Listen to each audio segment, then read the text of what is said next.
2025 was the year I picked up Rubik's cubes and started juggling them. And there were lots of milestones accomplished and lots of successes too. But there were also lots of fails, and here they are.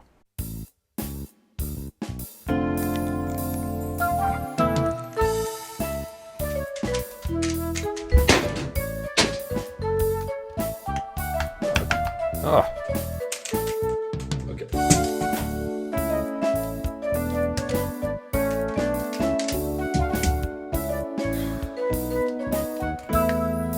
Oh no!